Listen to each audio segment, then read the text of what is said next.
കാട്ടിൽ ഒരുപാട് ക്യാമ്പുകൾ ഓർഗനൈസ് ചെയ്യാറുണ്ട്. ഈ സൈലന്റ് വാലിയിലോ അല്ലെങ്കിൽ നമ്മൾ നാഗർഹോളയിലോ മുത്തങ്ങയിലോ ഒക്കെ നമ്മൾ ക്യാമ്പുകൾ ചെയ്യുന്ന സമയത്ത് ക്യാമ്പിൻ്റെ ആ ഒരു വൈബ് ഒക്കെ കഴിഞ്ഞ് രണ്ടാമത്തെയോ മൂന്നാമത്തെയോ ദിവസം കുട്ടികൾ ചോദിക്കും, സാറേ ഈ കാട് ഭയങ്കര രസമല്ലേ, എനിക്ക് കാട്ടിലൊരു ജോലി കിട്ടണം എന്നൊക്കെ പറയും. ഞാൻ അവരോട് ചോദിക്കാറുണ്ട്, നിങ്ങൾ ശരിക്കും കാടിനെ ഒരു ജോലിയായിട്ട് കയറി കാട്ടിലേക്ക് വന്നാൽ അത് ഇഷ്ടമാവുമോ?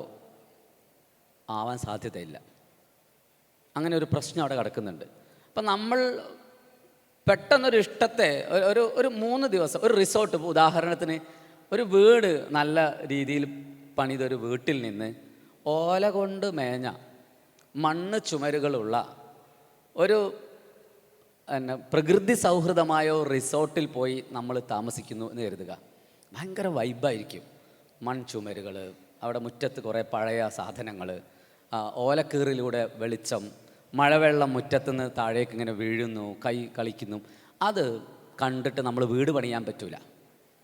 അവിടെ എന്താ സംഭവിക്കുന്നത് വെച്ചാൽ അത് നമ്മൾ ഒരു ദിവസത്തിന് അല്ലെങ്കിൽ 2 ദിവസത്തിന് പോയി നിൽക്കുന്ന ഒരു സ്ഥലമാണ് ആ റിസോർട്ട് എന്ന് പറയുന്നത്. പക്ഷെ നമ്മൾ വീട് പണിയുമ്പോൾ നമുക്ക് കുറച്ച് കൂടുതൽ കാറ്റും കോളും ഉള്ളതുകൊണ്ട് നമുക്ക് കുറച്ച് കരുത്തുള്ള ഒരു നിർമ്മിതി വേണം.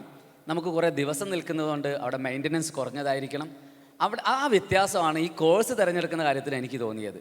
കുട്ടികൾ കാടിനെ ഇഷ്ടപ്പെട്ട കോഴ്സുകൾ തേടി ഒരുപാട് പേര് എൻവയൺമെൻറ്റൽ സയൻസസ് ഒക്കെ പഠിക്കുമ്പോൾ പറയും, ബേഡ്സിനെ എനിക്കിഷ്ടമാണ്, ബട്ടർഫ്ലൈസിനൊക്കെ നോക്കാൻ ഇഷ്ടമാണ്, അല്ലെങ്കിൽ കാട്ടിലൂടെ ഇങ്ങനെ ട്രക്ക് ചെയ്യാൻ ഇഷ്ടമാണ്, അതിൻ്റെ ഗ്രാജുവേഷനുണ്ട്.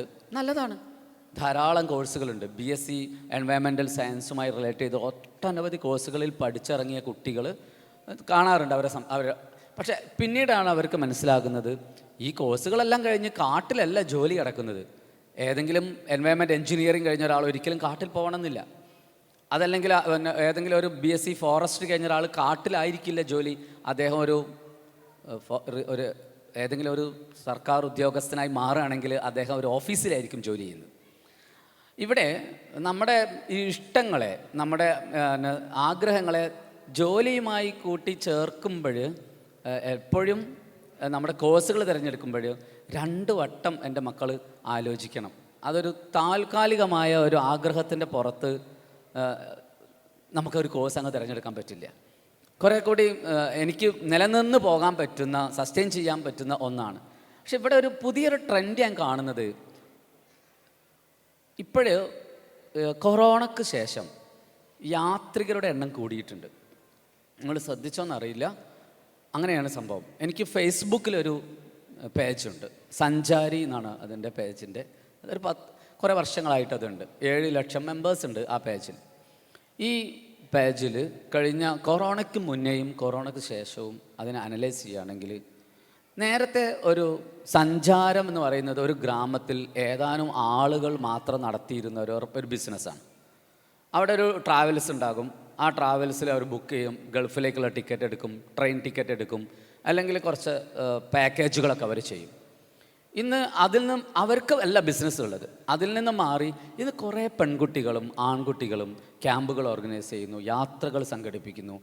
ഇവരൊക്കെ നിങ്ങൾ ഒന്ന് പഠിച്ചു നോക്കുമ്പോഴേ മനസ്സിലാക്കാൻ പറ്റും, ഇവർ വേറെ ഏതൊക്കെയോ കോഴ്സുകൾ കഴിഞ്ഞിട്ടാണ് ഈ യാത്രാ പാക്കേജുകൾ തുടങ്ങിയിരിക്കുന്നത്. അത് ഈ യാത്രയുമായി ബന്ധപ്പെട്ട ആയാട്ടയോ അല്ലെങ്കിൽ ട്രാവൽ ആൻഡ് ടൂറിസം കോഴ്സുകളോ ഒന്നും പഠിച്ചവരല്ല.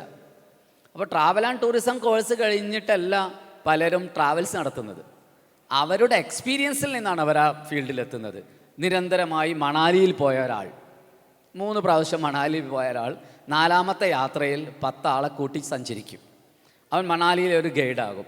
ആ ഗൈഡിൽ നിന്ന് അവനൊരു പാക്കേജ് തുടങ്ങും. ആ പാക്കേജിൽ നിന്ന് പതുക്കെ പതുക്കെ അവൻ അവിടെ ഒരു ഓഫീസ് തയ്യാറാക്കും. ആ ഓഫീസിലേക്ക് കേരളത്തിൽ നിന്ന് ആളുകളെ എത്തിക്കും. അവിടെ ഒരു സംവിധാനം തുടങ്ങും. ഈ രീതിയിലാണ് കുഞ്ഞുങ്ങളെല്ലാം പോകുന്നത്. അപ്പം യാത്രകളെ പിന്നീട് കുറച്ച് ബോധതലത്തിലെത്തുമ്പോൾ യാത്രകളെ ബിസിനസ്സാക്കിയ ഒട്ടനവധി മനുഷ്യർ ഇന്നുണ്ട്.